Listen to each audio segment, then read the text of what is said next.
Moped Outlaws Live, the War Edition. Why the war edition? Since our last episode, the president has decided to bomb a foreign country without congressional approval. And here we are, ladies and gentlemen. Why is everyone making such a big stink about that? It's not the first time that's happened. Well, I can't tell you about everyone. I can tell you about me. All right. I'm just telling you, here we are on the broadcast, and we have this shitty thing going on. Right. And in a sense, I was sort of making fun of it in one way, right? Because it's like I gave it that big FM radio voice. And Right. but as I was driving into my office this morning, I was realizing how none of us even need to notice if we're not looking at news or social media. It just doesn't impact us at all. And as someone who's old enough to understand the first Iraq Gulf War in Kuwait, and then the subsequent wars after 9/11, that part of it bothers me. It's like Americans have no felt sense of the impact of it unless they're military families. Okay, but what I'm reminded of is the people I know who are Venezuelan were celebrating the ousting of that leader, and the Persians I know are very happy with the ending of the reign of Iran. Well, I'm not arguing with that. I think that's great if they can be happy. And the statement, the ending of the regime in Iran, that is not a truth yet. That's a hope. Well, the leader was taken out, right? Yeah, but they're still bombing multiple places, Right. And honestly, Israelis are still having to go into bomb shelters pretty much daily. I saw a report yesterday that Iran was using hypersonic weapons, right? And the president said, we hope it'll be over in 5 weeks, but it could go on longer than that, and we might need to put troops on the ground. Wow. And what's a hypersonic weapon do? It moves through the air really fast. Mm. So it's a missile that moves so fast, it's like bringing it down is a gnarly proposition. Like it's almost impossible to bring it down. The Queen song just popped into my head. Don't stop us. Nothing can stop us now. Right.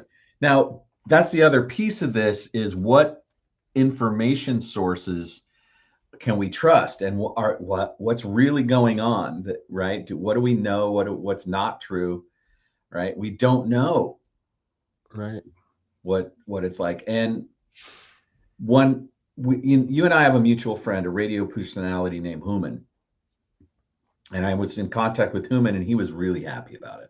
He's Persian, right? He hates the Iranian regime and has done a lot of work to bring awareness about their danger, right? Mm-hmm. But one of the things about unilateral military action, especially when there isn't a clear exit plan, as we've seen, is that it can go on for 20 years and not actually deliver on the results. Who's in charge of Afghanistan right now, Greg? Right. The Taliban. And we were there for 20 years. And you said they just started fighting with Pakistan? Yes. So there's all kinds of things that are unintended consequences of this, despite the hopefulness of liberating the Iranian people from tyranny, the tyranny of religious dogma. Yeah. Right. So this is a Pandora's box of hell, man. You can just go down this rabbit hole forever, like, because the tyranny of religion is here in our country too. Yes and no. Like Well, literally no one is stopping me from shaving my head, and you're right, and if I want to walk around with my shirt off, people might not be very happy about it, but there's no one's going to come and knock on my door and kill me, right? right. So it isn't coming from the government per se for us, but there are families who are in tyrannical situations, whether it's the parents or whatever religious sect they're a part of.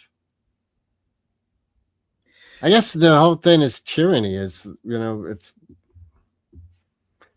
one of the human challenges. Right now you're broadening this in scope to like the big, beautiful, crazy human experience. And I think that the Iranian attack, to me, like I'll just draw the thread.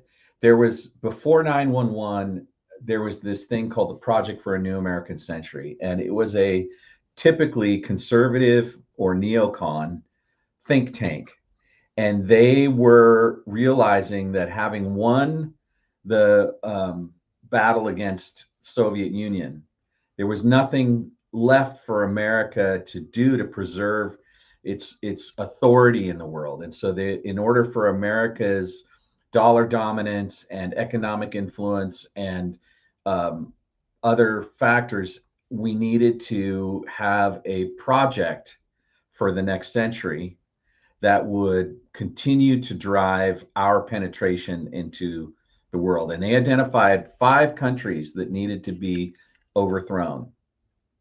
Iran is the last one on that list. All the others, Libya, Iraq, Afghanistan, um, unfortunately, I can't remember the fourth Yeah, but one. you just said Afghanistan wasn't actually taken over. Right. That's my point. The thing that's driving this is this idea of preservation of economic hegemony, right? The ability of things like the World Bank and things that are institutional. I mean, one lens is to talk about it through the lens of colonialization, right? European central power that colonized the world. What are you doing? I have no idea. I just accidentally did something. Help! Stop! There we go. Fixed it Thank, for you. thank you. Um, does this conversation make you uncomfortable? Are you feeling distracted? Oh, Is that why you're monkey pushing I am buttons? distracted. It is definitely not a conversation of interest to me. Got it. Thank you. All you have to do is say, I don't want to talk about this. Yeah. Yeah. Um, yeah, so that the war thing, it's on my mind. And right now, there's something that's dominating your daily life, especially on the weekends. How's that going? Yeah, well, we didn't have a show on Sunday because one of our performers got laryngitis and couldn't talk. So you had to cancel a show, no understudy. No understudies. Yeah, that's part of the joy of a college performance. I was thinking about that. That, What were some of the scenarios did you guys think about? Like, well, can someone like what if we remove one camera person and then have them play that role? Or no, no, it was just cancel it, huh? just got the call Sunday morning, shows off. Got it. Yeah. Refunds will be administered. And the next show is Friday. Friday night, yeah, 7 doors open at 7, show at 7:30. It really is a great show. I really recommend people come see it. Okay, what's the central theme? War in Iran. Yeah. Your favorite topic of the morning. A cup of coffee and war. What is it good for? Hey, did you see that Elvis movie, Total Left Turn? It's about colonialism and cultural appropriation and um and kind of the lies we tell ourselves, you know? That Elvis movie. Not sure which one you mean. The one that just came out by Boz Larman, is that his name? Epic? Uh, It's called that Epic, Elvis Presley and that's over a year and a half old, no, but no, no. No, this is brand new. So he put out an Elvis movie that was a biopic Oh, you're starring. talking about a documentary. This is this is all live footage in Elvis's voice. Yeah, it's stitched together, and it's really good. Oh, so what medium have you been watching it on? It's on theaters. It's in theaters. It's Got called it. Epic. Elvis Presley in concert, and it's Baz Luhrmann. He's the one who put it together. Apparently, when he did that other film, they came across all this footage, and Peter Jackson helped get it. You know, what do you call it when you clean it up He and remastered it and cleaned up the. remastered it? Thank you. So yeah, all the work he did with the Let It Be series, he Mhm. was able to put that technology and experience to Baz's effort. And what I noticed is how fucking hard Elvis worked. He was 110%, you know. And they're very much like the Beatles in the same era. There was amphetamines involved. Hmm. Really? Yeah, it was a big thing. Like the Black Beauties was what the truckers used to keep themselves awake on the roads in America, and it just was like part of the fabric, Hmm. right?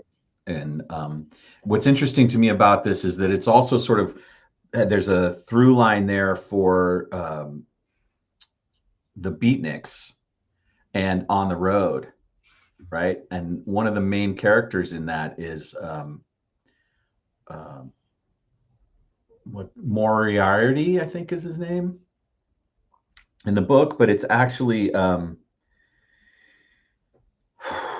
gentleman by the name of, it escapes me now. It's not Kerouac.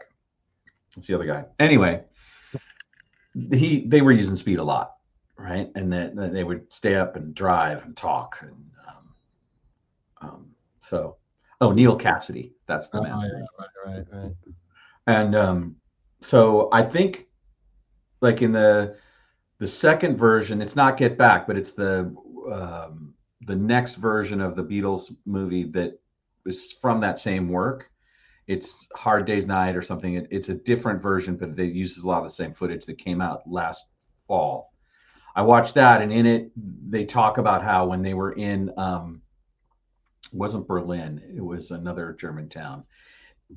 They were playing 7 sets a night, right? They would start at Right. like six. Cave at the cave. No, that's in England. In No, Hamburg, they played at a club in Hamburg. right. That's where they. I thought it That was wasn't called the the Cavern cave. Club. No, that wasn't the Cavern Club. That's No, in the cave. Liverpool. In Mm, Hamburg, they were in the red light district and they would play 7 sets and they were like 18, 17, 18 right. years old. And that's where they met Ringo.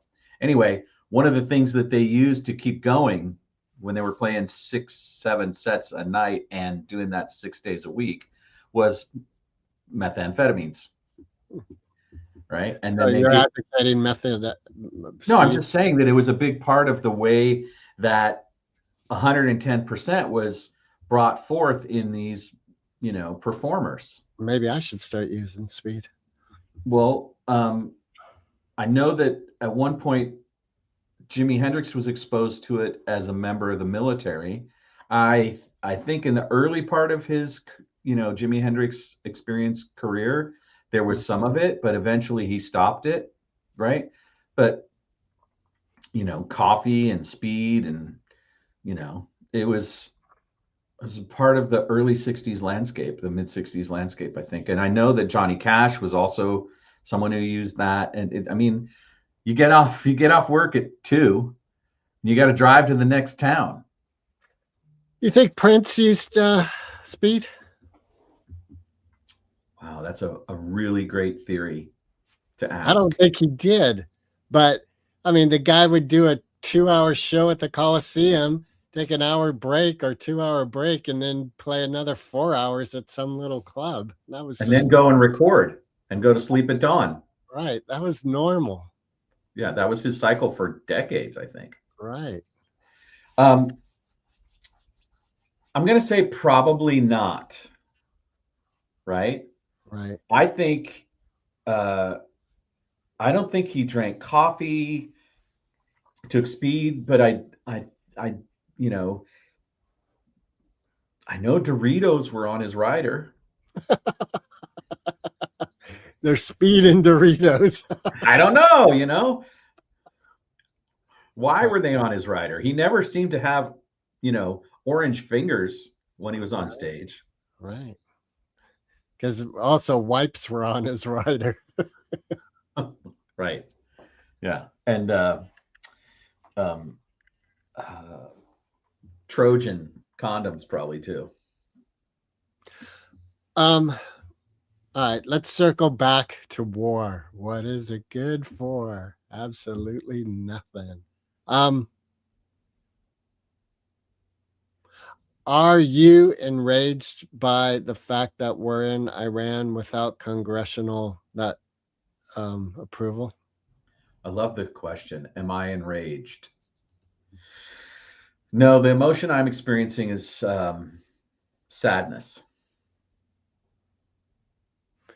And that sounds to me like that has really nothing to do with Congress. It's just sadness that a war is happening. Yes, well, the sadness is about the war, yes, but it's also about um, the clarity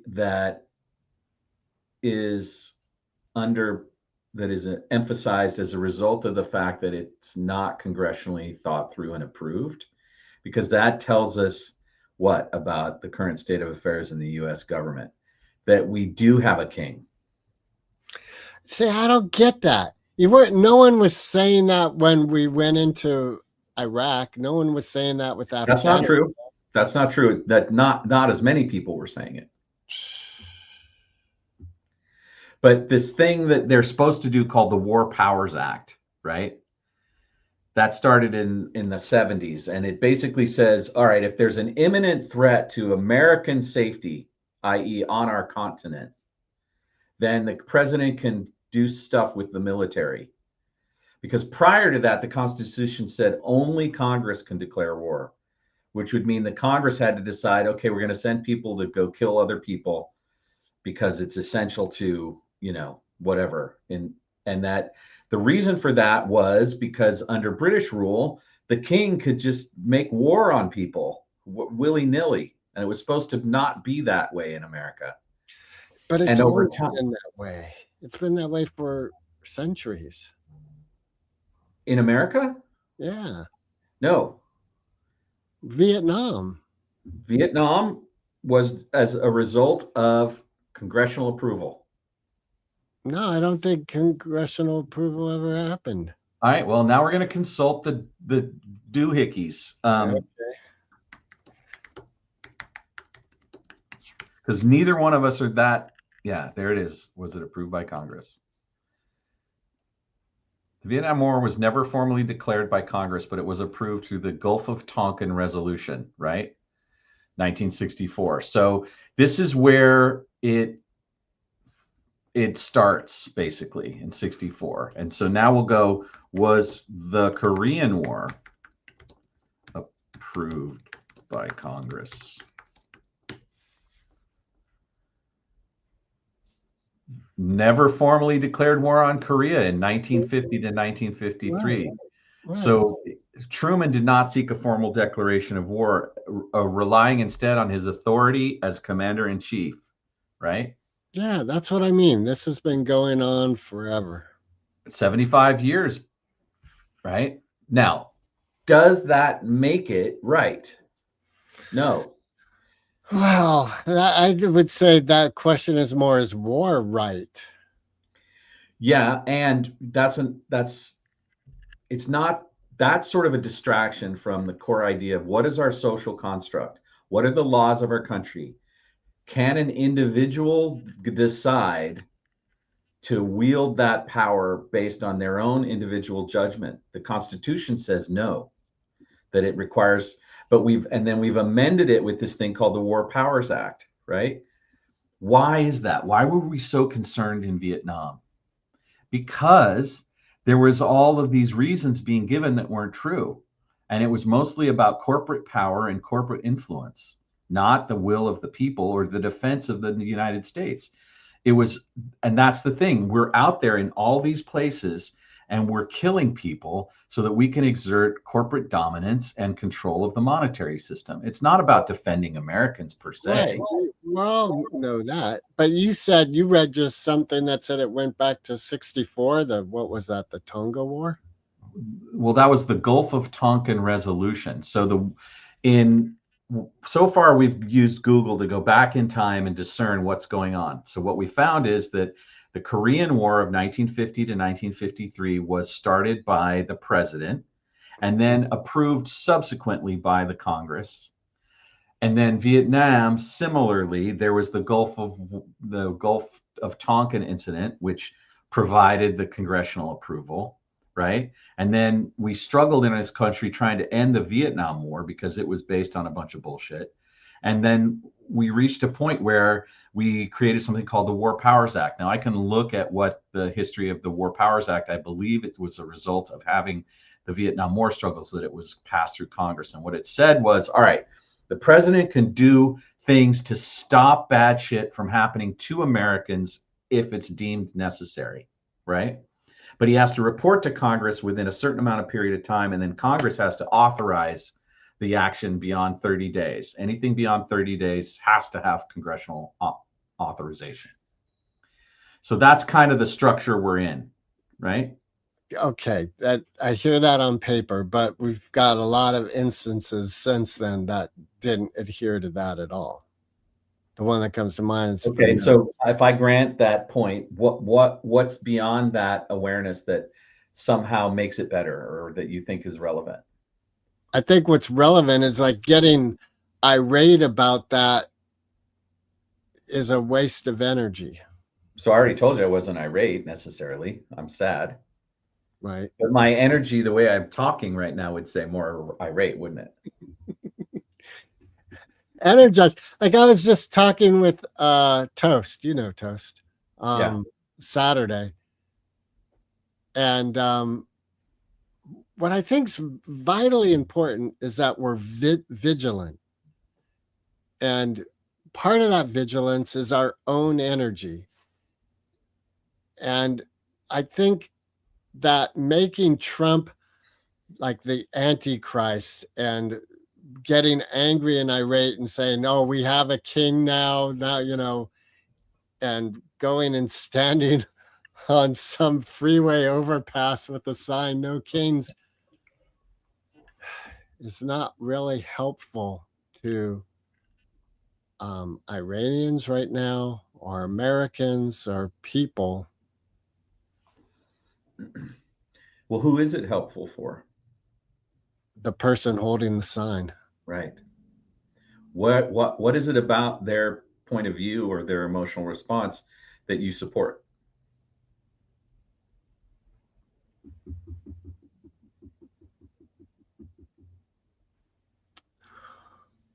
I would say we probably come together supporting personal freedom and joy. Like the United States. Okay, the question was about you. No, but you said, what do I What do is I it have? about that person's desire to hold a sign do you support? Right. I support it because Their right to hold a sign?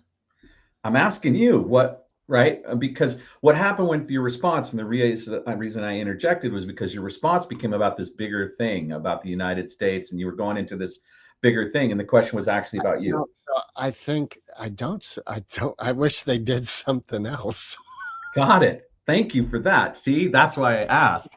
So you wish they wouldn't stand on the freeway and protest people dropping bombs on Iranian regime, right? Is that what you're saying? Yeah, that Got is it. what I'm saying. Okay. What does that do for you when they don't do that? How is that helpful for you? Well, take that energy. I don't know, helpful for me. Yeah, it's your feeling. You wish they wouldn't. What is it about that feeling that's relevant? for you. I wish that energy was used to something that could truly change things. Got it. So the base assumption underlying that, as I understand it from what you've said, correct me if I'm wrong, is that protesting doesn't change it.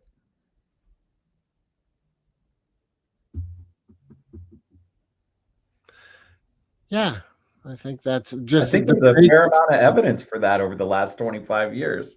Like there's been so many protests, and we just go, no, down with war, rah, right? And the way we do that, we think we need to do that is we get in the streets and we hold signs and what happens? Well, in 2026, the president of the United States can still decide that he's going to go ahead and drop bombs on people. Right. So it's really just theater, this idea of protesting. It's a way for people to mitigate their feelings of powerlessness, but it's not necessarily effective in abating the use of force in the way that we would like.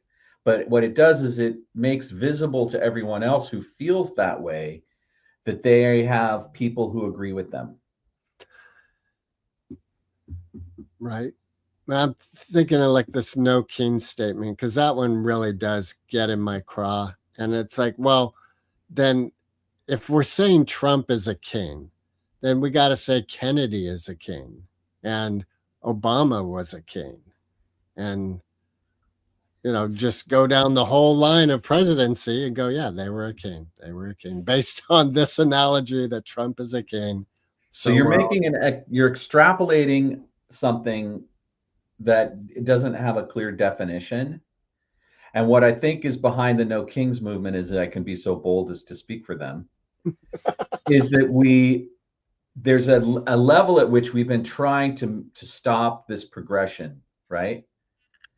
Where violence becomes more and more the tool that's used, and that there's no accountability. And I'm going to ask you this: do you think that since 2001 up till now, that there's been a less and less effective limitation on the rise of violence and police state powers in the United States, or not? I don't know that there has been a rise. What I think changed is our leader, the president, exasperates the violence. He vocally supports it publicly, and so we have from the very top now an individual saying, "That's fine. Be violent. Keep going." But I think the level of violence, I think ICE was as active in the Obama era as it is now. It's just we had a leader who spoke of the life elements you and I hope for of humanity and empathy and caring for people.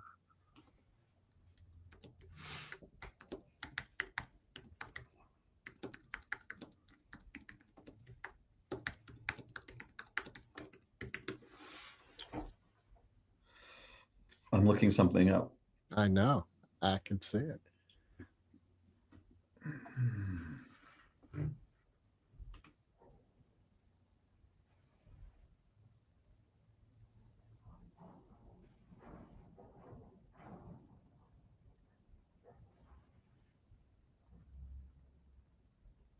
So the question I asked was how many U.S. citizens were killed by ICE under Obama? The answer I got didn't answer that question.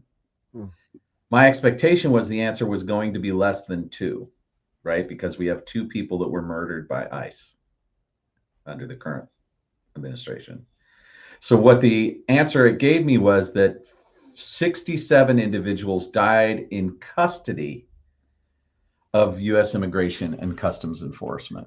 So the So, distinction I want to make with you is that while it is true that more people were deported by Obama than have currently been deported by Trump, no one there's no current evidence that I have access to that anyone was killed in the streets by ICE, right? And therefore, the level of violence against US citizens and US persons, meaning people who might be part of the immigration system that allows them political sanctuary from places like, you know, Venezuela. yeah, right. That instead of doing that in a way that is follows a constitutional rule of law that uses judges and a process and jails and legal lawyers and stuff, we have something that looks more and more like a police state. And I don't think that's arguable. I think it's still true But I that it's think it's increasing in its use. this is what I think though needs to be acknowledged, which isn't acknowledged. It's co-created.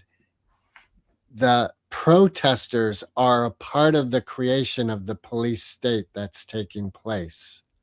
So when ICE was active 8 years ago or whatever it was, no one was protesting in the street. Therefore, there wasn't anything for the government to push against. It was able to just do what it was doing. Now there's resistance. And so there's energy co created that is creating a police state. Okay, so where in the Constitution does it say that it's okay to grab people off the street and throw them in a gulag without access to a lawyer? That doesn't meet what I'm saying, though, I about know the it doesn't meet it in the co-creation. way you want to, No, it but it doesn't does. mean it at all.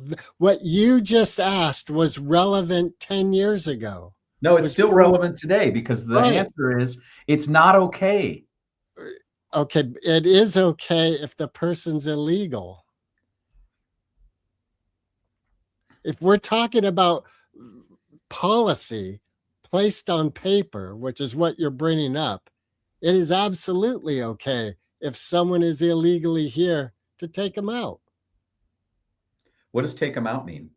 Like kick them out of the country by Got it. any means necessary.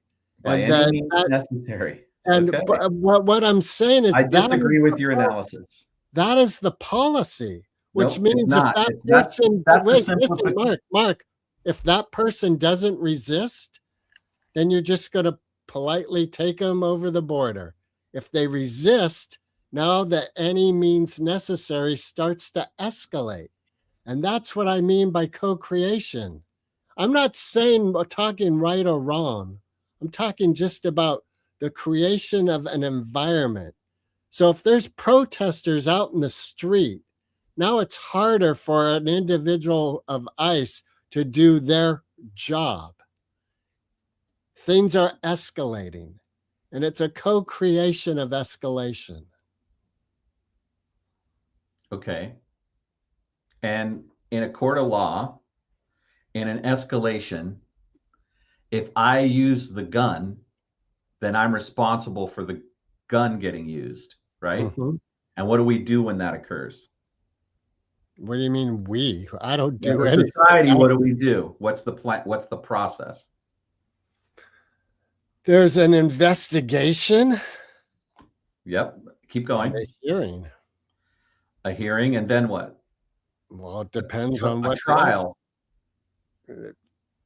potentially, not always. Right. It's called what? It's called due process of law.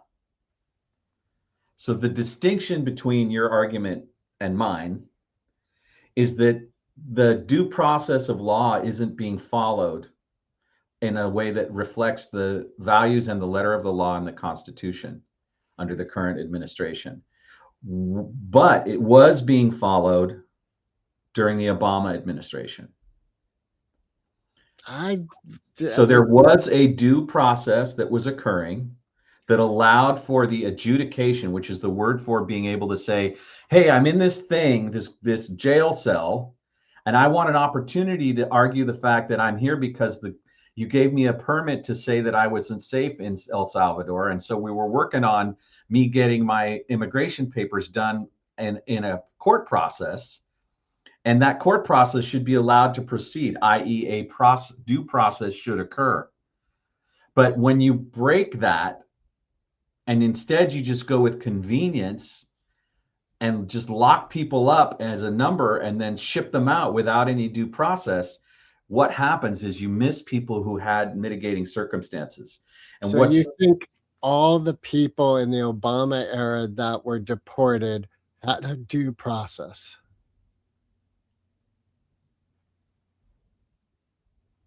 I'm arguing something different, but I recognize your point. I hear your point, Well, then right? I don't That's not understand my your argument. argument. What you just did is called creating a straw man. No, You no, no, it isn't. Because Yes, it is, because you said I was talking about this subject, and you said, so no, you believe this thing, right? no, Instead of addressing the you're thing I was talking talking about about, due process. now you're interrupting me. We're interrupting each other. Okay, all right. So why does Obama's record of whether everyone got due process or not, why is that relevant to what's happening now, which I'm objecting to? Because you are, what I hear you saying is that in our current administration, due process is thrown out the window, and it was not thrown out the window in the previous administration. And I'm disagreeing with that statement. Got it. I hear that, and I understand why you would disagree with that. But it's a mischaracterization of what I'm saying. It's a misunderstanding. Okay. Right? So that's what a straw man argument is. When you say what someone is saying, that is a way to argue with it, but it's not actually what they're saying.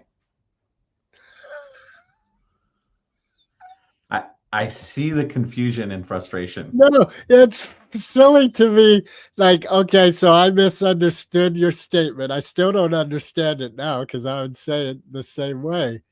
But then you So I'm label, talking about the current situation, and you bring up Obama as if they're equal, and you tell me, you're asking me that, so, and you said you're saying that when Obama did it, it wasn't this.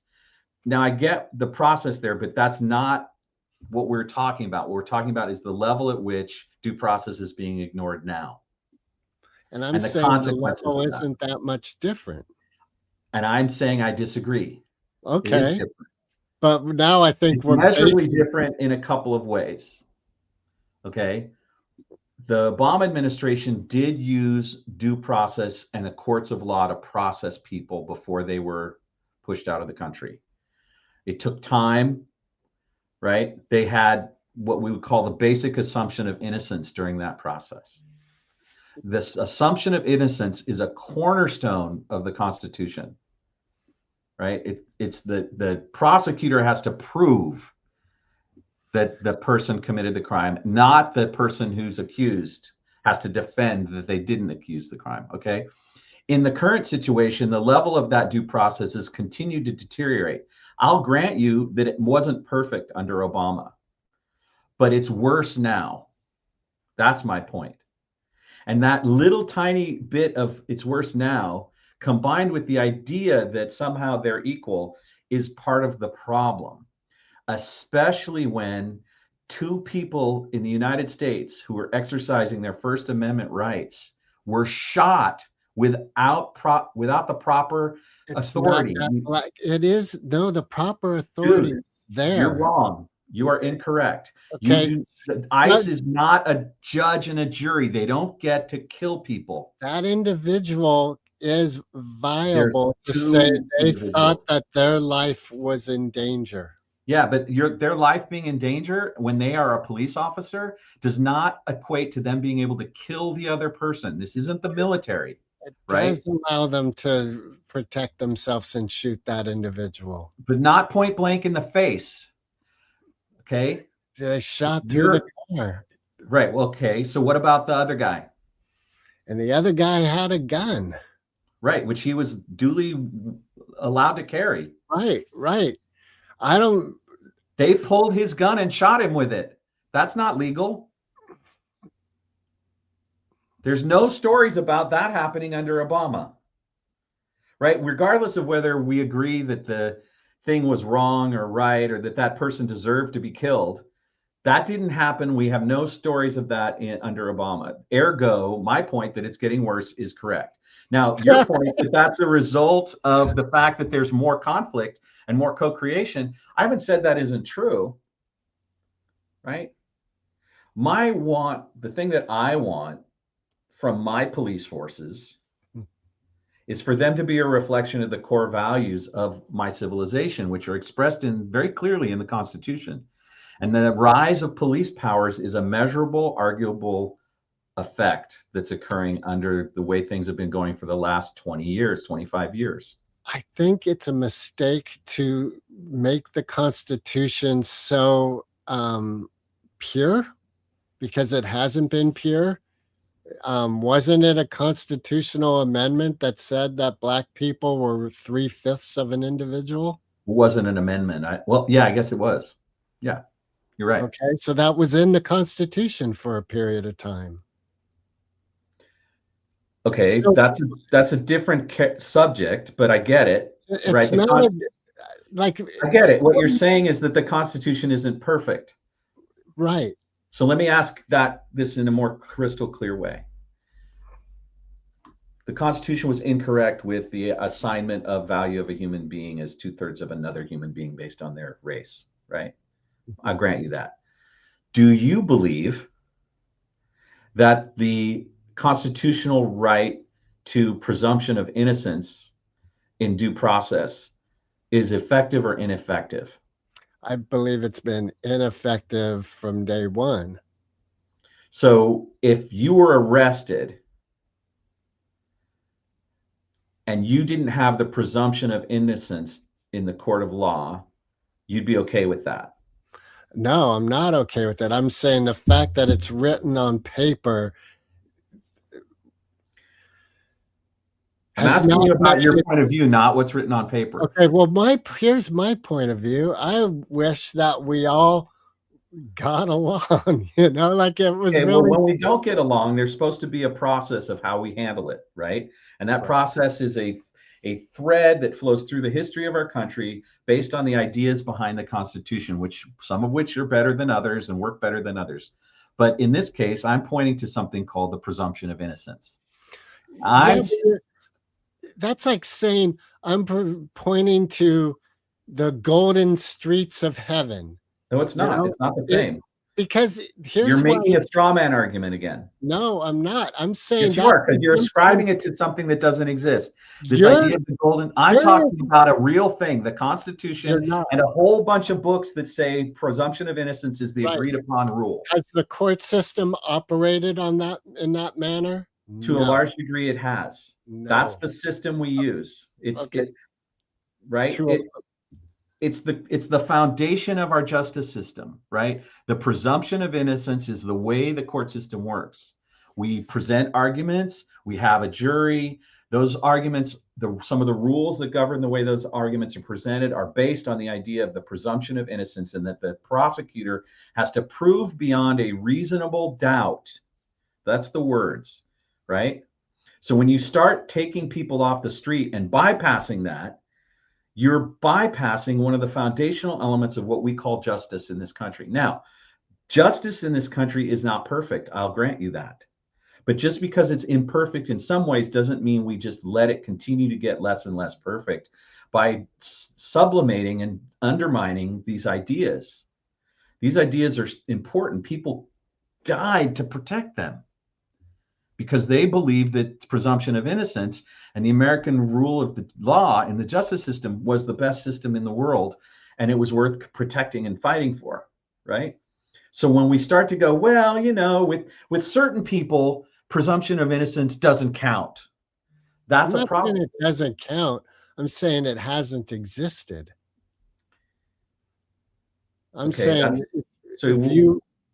So you're saying that presumption of innocence hasn't existed for how long? Since day one. I think the fact that our prisons are filled with people of color more predominantly than white people, but our population is predominantly white, is just a mathematical fact of a skewed system. Okay, but it does a skewed system doesn't equal that the presumption of innocence isn't real in our system. It's still there. It's a foundational element.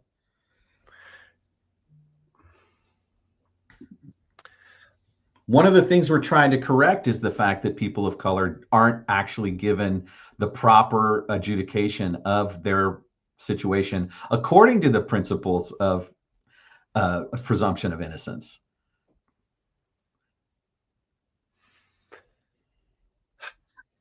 I guess what's coming to mind is because something is in writing doesn't make it real. It's real when it's lived out. And I hope that my actions today are actions that support a peaceful world, a joyful world. And that's what I hope for all of us. And this has been a very, I don't like, want it to end. Please don't push the stop button. I'm not pushing anything. I'm just letting you know I don't want to stop here. Okay, that's all. I get what you're saying, and I Right. get And I think that this conversation we've had has been volatile. And in it, in the volatility, I think our love for each other, our respect for each other has kept us at the table. And there's a lot I disagree with still that you're saying. But ultimately, staying at the table, like, I don't want to go out in front of your house with a sign saying, fuck you, Mark, you don't know shit. If it's written down, that means it doesn't mean it's real. I want to just stay at the table with you and discuss it more. Like you just said, remain in conversation. got it. So bringing it all back around, right? Why are we There's in a Iran? conversation going on in Qatar about how to deal with the nuclear problem in Iran. The parties walked away from that conversation at a certain point with plans to rejoin it. And instead, someone decided that they were going to use weapons and violence to try to settle the discussion. I disagree with that decision. Okay. And I think that that's important and it's relevant to the point you just made. Well, it's important to you. Like you mentioned, our It's friend important to me and everybody that's out there arguing against this kind of human interaction as the form on which we settle disagreements. And I think if you look at the institutions of the United States government and the institutions of the United Nations, despite their ineffectiveness over time, the aspiration is that we would learn not to kill each other to settle our disputes. That's the hope. And so when we decide to revert back to killing as the means by which we do that, is when we have a kind of break with our core aspirations and our core aspects of how we build our civilization. And I've been arguing the ideas behind the Constitution while at the same time acknowledging the ineffectiveness of the practice of it, but at the level of which we still don't throw it out, right? Like I was trying to say a few minutes ago, if you got arrested and you wanted to prevent yourself from being in jail for 25 years, you would want the court system to work according to the rules under which it was designed, which, whether you agree or not, has been the idea of the presumption of innocence and the right to defend yourself with counsel and all of those things that are part of the way we agreed as a culture to make these decisions. Now, granted, they're not effective and they don't always work as we aspire them to, but without them, what do we got? We got people settling shit in the streets, or we got people getting picked up on the streets with no due process by masked thugs who then deport them with no trial to determine whether they were even in a process to get their citizenship. Some of them were even US citizens that have been deported who are not eligible to be deported by ICE. ICE doesn't have jurisdiction over them. They're not immigrants, they're US citizens, right? And the use of force, as which is rising under the current administration, the idea that, well, if we get 8 guys and we go break down a door, then that's going to be more effective than the due process because it'll be quicker.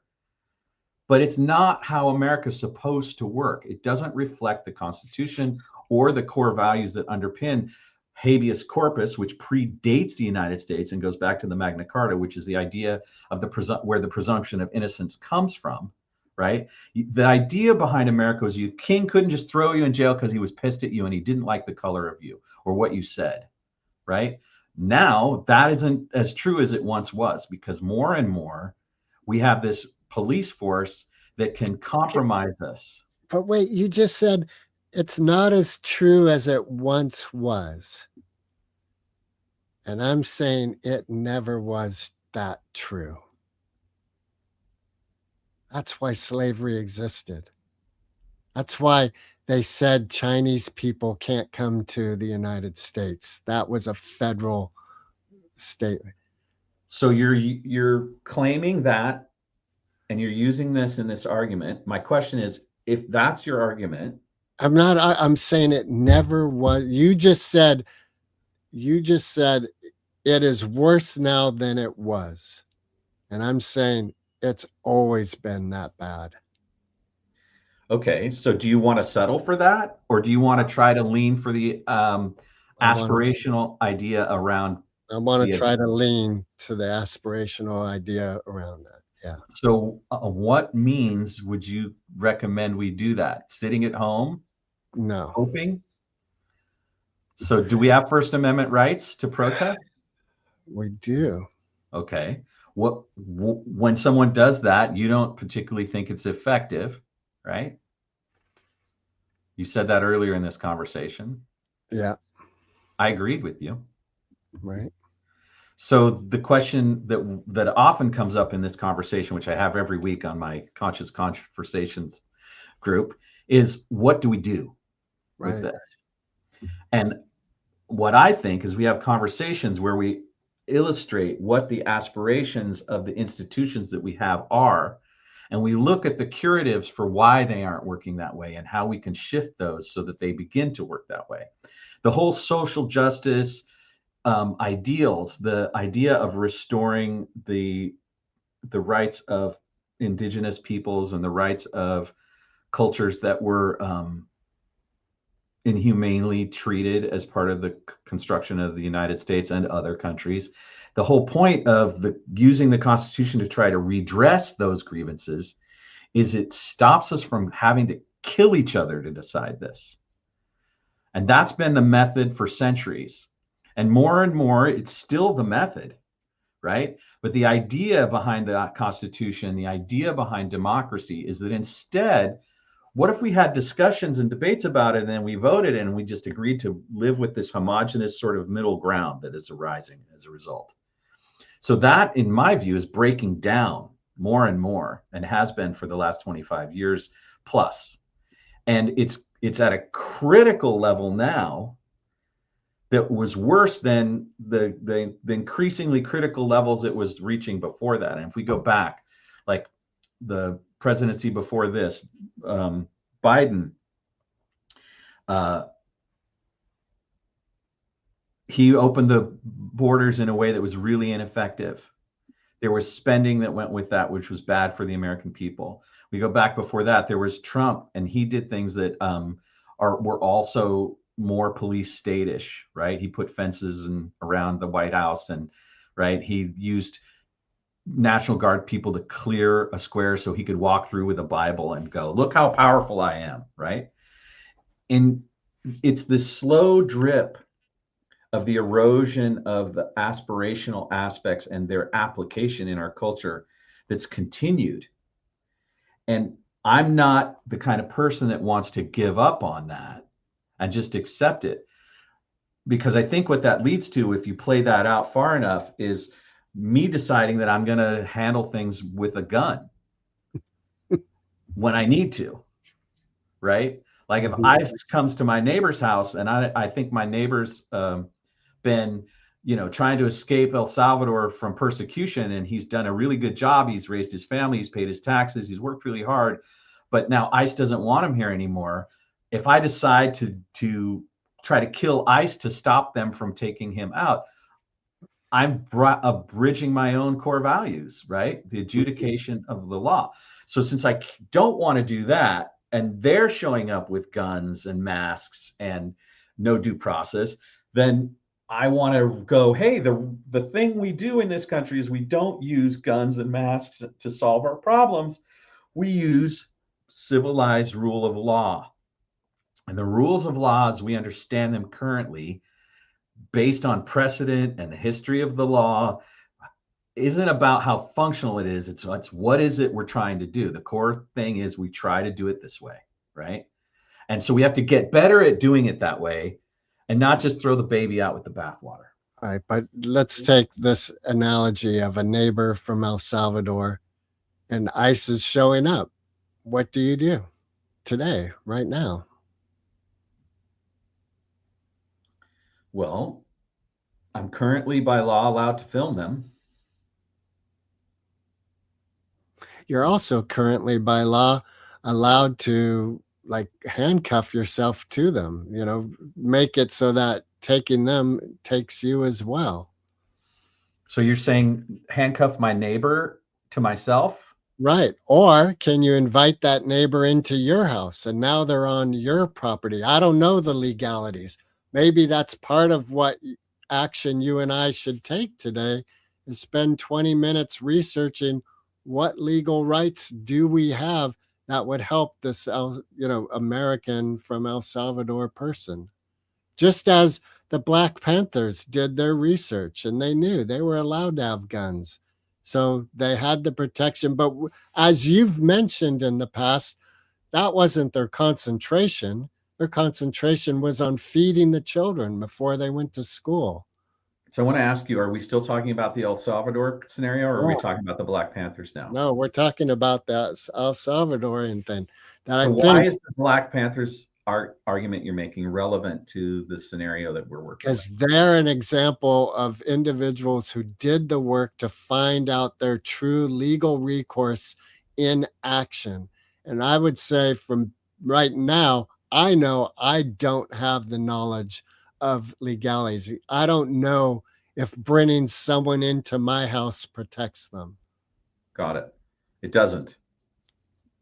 Well, do you know that from your personal research or is that Yes, hearsay?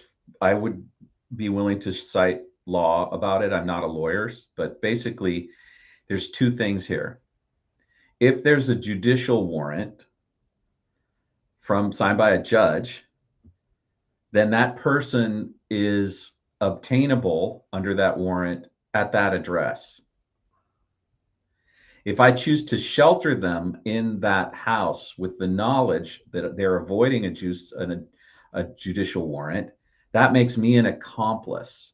And that abrogates or breaks my capacity to shield them. Right? Mm-hmm.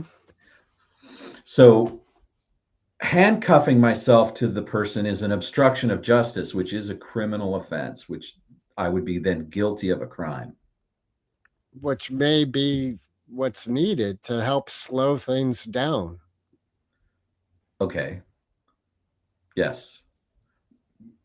There's also the need for ICE to use judicial warrants and follow them instead of breaking people's doors down and trying But, to circumvent the legal process with but it. from what you said, they're not doing that.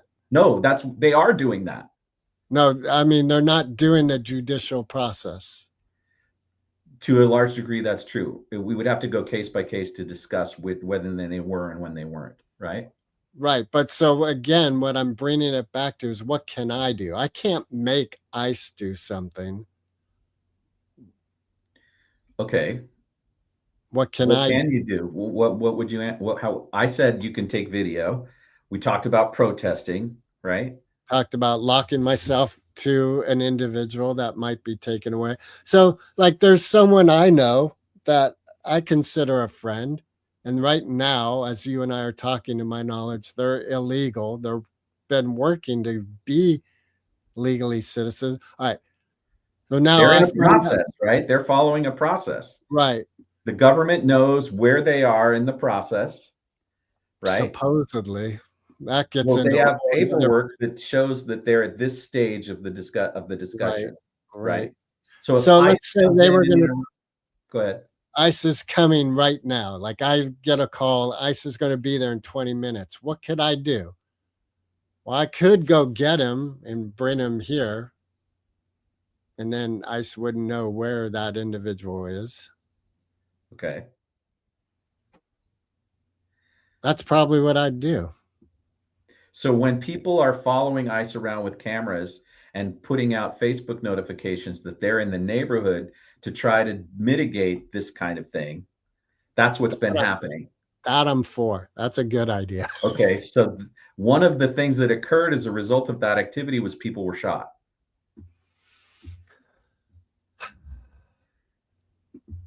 And that's a problem Right. Um, because American citizens exercising their constitutionally protected rights do not deserve to be shot on scene by law enforcement and killed.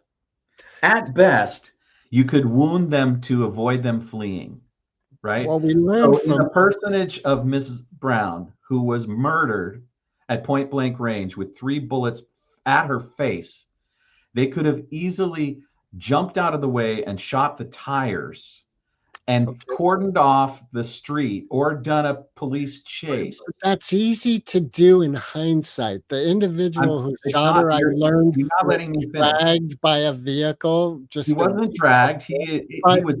a week before, he was dragged by a vehicle in a protest situation for like 30 yards. And now this vehicle was heading towards him. And that doesn't entitle him to kill her. You're talking about you're Dude, that's the facts. He's not entitled to kill her as a result of those facts. Okay, he's signed well, up and is getting paid to do this, and there's a standard which he is supposed to uphold as a result okay, of being. she's supposed to Well, get out of the car. She was told to stop and get out of the car. She was supposed to do that. You're talking but that about doesn't give him the right to kill her you're, if she disobeys the order. it might No, it doesn't. no, it might, Mark. No, Not it doesn't. maybe from It your doesn't. personal thing, but It doesn't. It on doesn't give paper, them the right to kill you. it They're might. no, it doesn't. It might. Let's look it up. It might. It's If being an investigated officer right believes now. there, It's if being an investigated right now. But I can tell you that it's not true. you, I if an individual is ordered by an officer to stop and get out of the car, and instead they accelerate the car towards an officer, that might give that officer the right to shoot that individual. And that is what happened. That's not what happened. She was actually trying to avoid him because he got in No, front of her. she He was did. He walked in she, front of her, she and backed then up and wait, pulled forward. she was She pulling to was go she around him to was get away from leaving. him. She She was in was fear for her running life because he she was was running away. Mark, right, but that doesn't give him a right to kill her for it running might, away. No, it it doesn't. might, it It doesn't. might, because It she doesn't. headed at That's him. not true. It's not true. What your assumption is incorrect.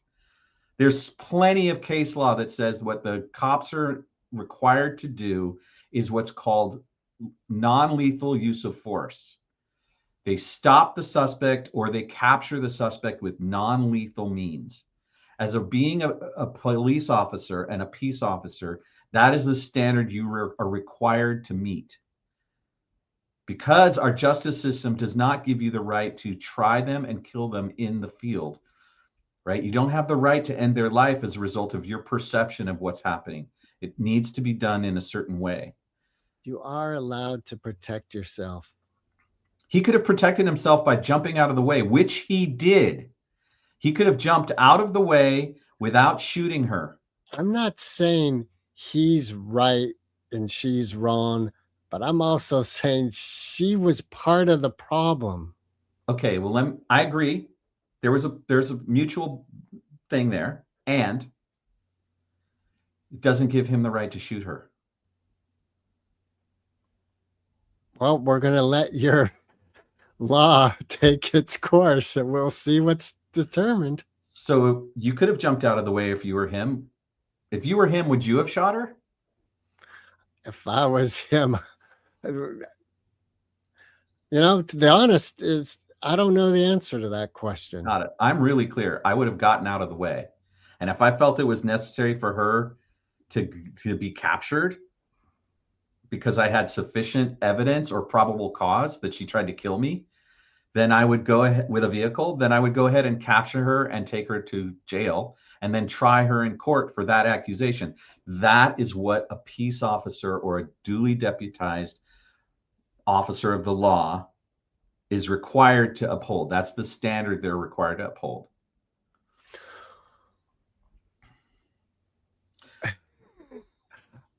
My belief is the standard of enforcement in the United States has been violent for as long as I know, even historical evidence that I'm aware of. It has So been I a agree. And that's standard why of we continue to have this conversation and push back on it and protest and march and sue and speak truth to power about it, right? and it might be that like other countries such as Spain and England and France that have been superpowers, world dominating powers, and then got their ass kicked and fell, then they come to a place that's more interested in having a long dinner with friends and family and hanging out and things of life that are really life affirming. Maybe the United States will need to go that route as well. And it won't be able to, on its own merit and action, put emphasis on empathy and hanging out with people, that it'll have to get its ass kicked. We're it. Yeah. The United States of America. But you and I, that's who we are. That's part of, we are Right. members of that group, Right. right? So we'll be in a war where we lose horribly and we lose our world domination. Okay. And then what would you like to see replace the current US system? Would you like something like the Constitution or I, like I think British Parliament or like the Australian Parliament? What do you think would be a great way I to do it? think from historical data, No, I'm the asking what you think.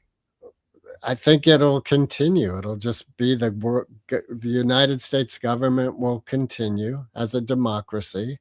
We're a republic. We're not a democracy. Well, Do you understand the distinction? no. Okay. So that's a great one to learn about.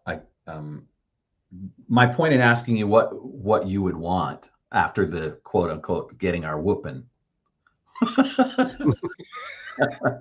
What would you want, right? At that point. And what I want is I would like the Constitution to be basically the way it is with some improvements. If you What ask would me you what want? I want the John Lennon scenario. No more borders, no more countries or Okay. planet Earth. We have conversations like this that are heated and, a bit debating, but, we're still smiling. We're still glad to be in each other's company. Okay.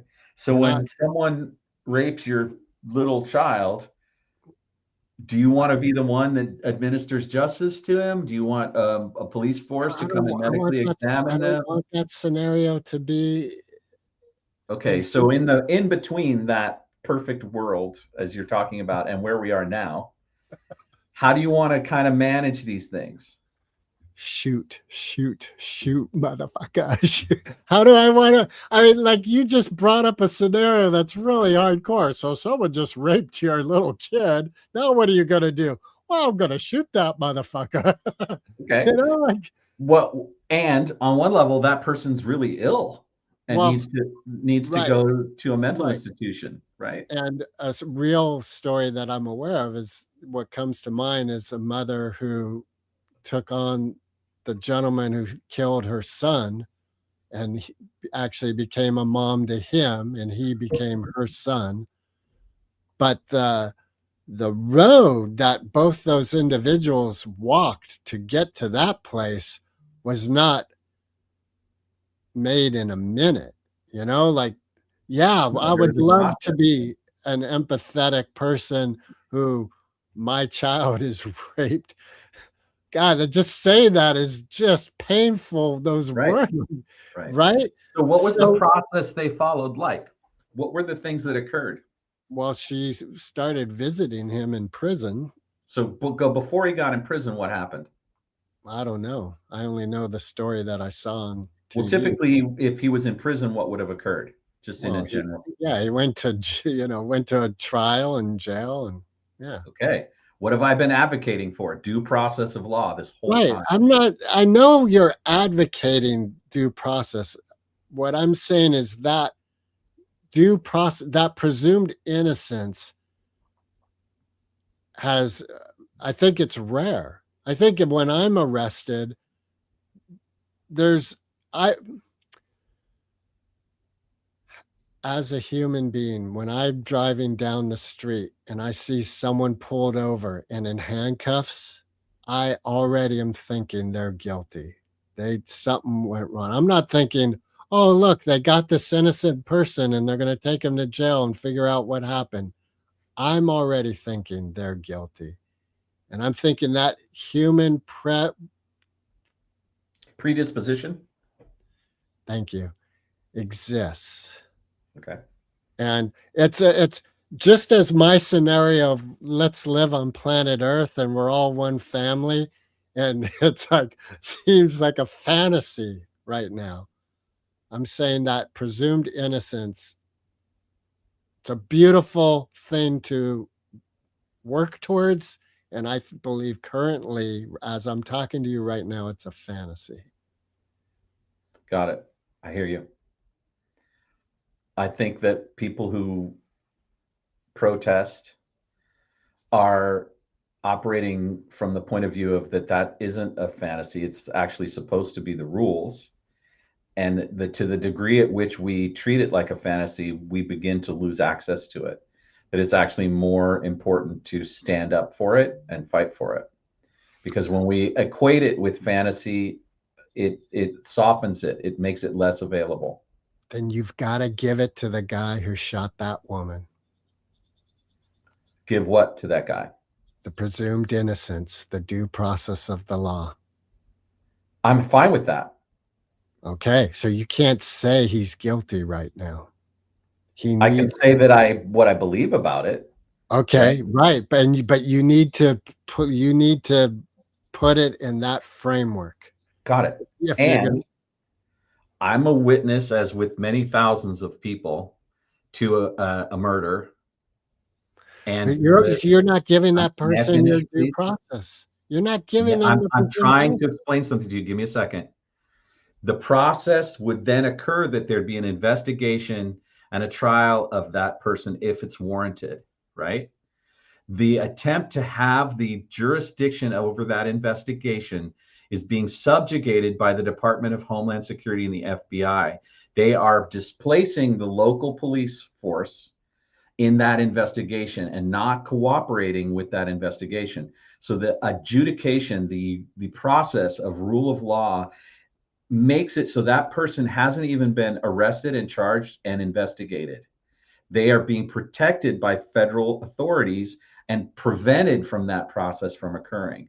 And that is a police state. That is not American. That is un-American. Aren't you, by saying that individual murdered her, taking away his presumed innocence and his due process? Yes. Okay. I'm not taking away his due process. I'm taking away His presumed innocence. my presumption of his innocence. Okay. What I would like to see And occur, why is that okay in this instance? maybe it's not okay. What I am saying is that the process of having that person experience the justice process to determine whether it was okay that he did that or not, that is being circumvented at a level that I disagree with. So now we are at a kernel of the seed that I am with you. I'm so happy. Absolutely. Because if that is happening, then yeah, that is, I am with you. That individual needs to be processed. Same with the people that killed the other person, Yeah, right? But there's a federal law investigation entity that is superseding the local authorities' ability to conduct that investigation. And that is acting as a shield and a preventative of having that person brought to justice and then examining the facts in front of a court of law and a jury to determine whether guilt is real or not, right? right. And unfortunately, as a result of that being the case, people like me who've witnessed the evidence in its photographic form are feeling powerlessness in the face of how the justice system is supposed to work according to my belief system versus how it works. And you were talking about that earlier about the fantasy about what we think the way it works versus the way it actually works. And what I'm advocating for is that we have the ability to bring that more into reality and not allow it to slip away more and more. And what we see, the difference between the way Obama did it and the way the current president did it, is that there's a diminishing of those processes, due process of law, and the curbs on police violence against citizens or non-citizens is a, increasing as a result of the leadership and their decision making, and that the ability of us to push back on that is getting more and more limited. I believe then perhaps we are called to join together as a mass and be in the streets and really stand against this authority. Got it. Far more than 15 to 30 people on a freeway You got to overpass. start with however many you can get, right? That's the yeah. And So I maybe would that's actually the disagree with the premise that protest is going to do it. So here's what I think would actually work better. And there's talk of this occurring. It's called a general strike. You don't buy anything, you don't work. And as a result of that, the corporations that are supporting this and that sort of fund all of this, they will feel it in the place that they don't want to feel it. Yeah, I just God, that seems like a fantasy to me. I just don't feel like the American populace on a whole will do a general strike to the You don't degree. need the whole population. You just need enough to make it I uncomfortable don't for think the corporation. right, I don't think enough like, is there some real data of what that enough number is? Well, there's some data that's presented. Whether it's real or not is to be seen, right? We need to try the experiment. So well, let me Well, ask, would you it's be been willing to tried already. participate? Well, it has had some effects. We haven't had a general strike currently under this administration yet. Yeah, we did. We did. Wasn't there No, just what we like a, had was we had a shopping stoppage. and how did that go? It did okay. There was some results, but the next layer of a general strike, there's evidence of how that works in places where they've done it.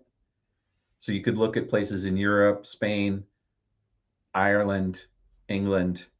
They are effective. That's why it's part of the strategy. General strikes are effective. Why are they effective? They're effective because the engine of economics that runs and supports the system gets interrupted and powerful people lose money. And then they say, hey, this isn't working. And they put pressure on the people they paid to be in the government, that they funded to be in the government, and say, hey, you need to change this policy, right? Yes, I'm checking my schedule because I might Yeah, be missing a meeting. got it. Well, thank you for staying with it so long. I knew it Oh. would be contentious. I'm I'm okay with that. It's a healthy discussion, and I would urge you to consider joining a general strike when it No, I've occurs. got time.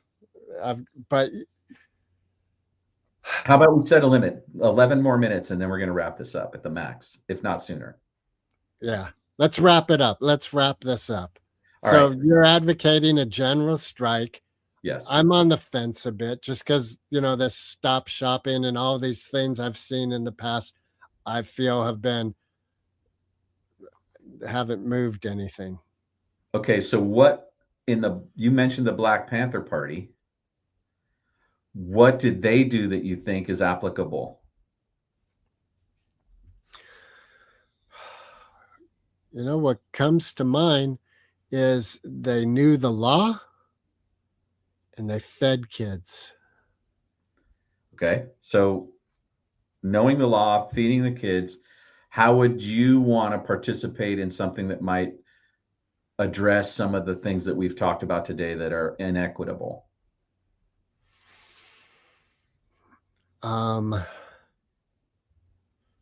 I'd like to know the law better. And I'd like to research what you just said with this general strike, the effectiveness and its reality in the countries you mentioned, Ireland, England. Okay. Um, I want to spend 60 more seconds and ask you a question. Are you up for that? Yeah, we can that. Okay. There was a famous strike in the California that was about boycotting grapes. What was the result of that strike? I don't know. The formation of the United Farm Workers and the ability for foreign farm workers to negotiate labor contracts within a certain range of possibilities. The employers agreed, after losing money because people weren't buying their products, agreed to change their behaviors. So that's one historical example of how strikes and boycotts change the dynamic in a peaceful way. Peaceful being, it's all about dollars and cents, which is, Mm-hmm. people lost money, maybe people got fired. It's not as peaceful as we'd like, but it's better than, you know, civil war. Someone, yeah. So that's one example. And there have been other examples of how strikes, boycotts, and work stoppages have created better conditions for people. Do you know what the Pullman strike was? Nope. It was in, oh God, I think it was 18 something. I need to look it up to be specific, but thousands and thousands of railroad workers refused to operate the railroads. And they staged a walkout and a protest, and security forces went in and killed thousands of them.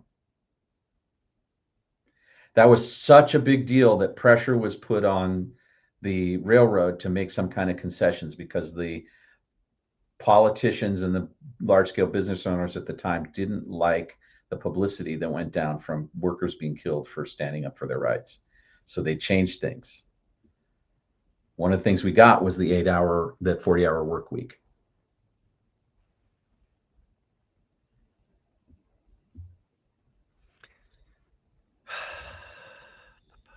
And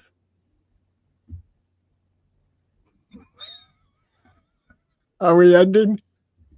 Yeah.